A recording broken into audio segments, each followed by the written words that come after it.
In a village where the sun kissed the earth and stories flowed like rivers, lived a man named Ibuka, his two wives, and their children.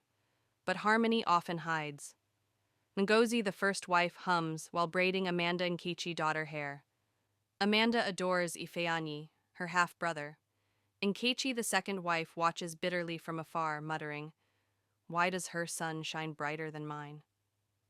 Ibuka, their husband, came back from farm with two grasshoppers. He gave the biggest one to Ngozi, his first wife, and gave the small one to Nkechi, the second wife. That made Nkechi very angry, and she started planning evil. She visits a shadowy herbalist who gives her a cursed powder. The herbalist warns, "Beware, curses return like boomerangs." She replied, "I will be very careful." One faithful morning, Ibuka and Ngozi traveled, leaving behind Nkechi and their children. Nkechi sneaks into Ngozi hut, sprinkling the powder.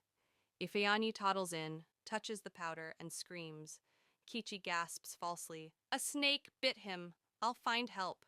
Ifeanyi screamed, "Mum, I can't see," with tears from his eyes. Nkechi took Ifeanyi outside, claiming she was going to find help, but instead took him into the forest, leaving him under a twisted tree. "Mum, Mum," Ifeanyi screamed, no response. He decided to sit under a big tree, singing and crying. Later that day, a python slithers past, but coils protectively around him. He continues singing until the python passed away the next morning. A hunter named Yaw came into the forest to check his traps. Hears Ifeanyi's song. Yaw follows the melody, finds Ifeanyi, and comforts him. "I'll take you home, little warrior." "How did you get here without your sight?" he replied. "My stepmom brought me here for wild animals." Yaw replied, "Don't worry, you are saved now." Yaw arrives at his village.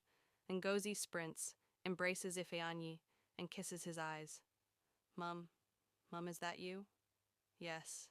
My son, am back. Where have you been?" As Ifeanyi was about to speak, a lighting thunder flash. His eyes, he screamed, "I can see, Mum, I can see." A loud voice screaming coming from inside the hut. My eyes, my eyes." Ngozi rushed inside, only to see Nkechi kneeling, begging, "Please forgive me." Ngozi was confused. She asked Nkechi, "Forgive you for what?" Nkechi replied, "I made your son blind.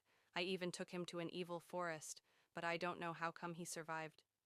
Ibuka heard from afar and shouted, "Nkechi, you betrayed this family, and now you will face the consequences of your actions.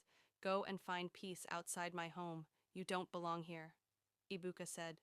Nkechi, with tears rolling down her eyes, was escorted by Ibuka outside his compound. Ifeanyi and Amanda grow up climbing trees, Ngozi teaching them unity. Yaw visits as an honorary uncle, and they all lived happily ever after. The forest never forgets. It sings of justice, love, and the light that follows darkness. Ngozi said.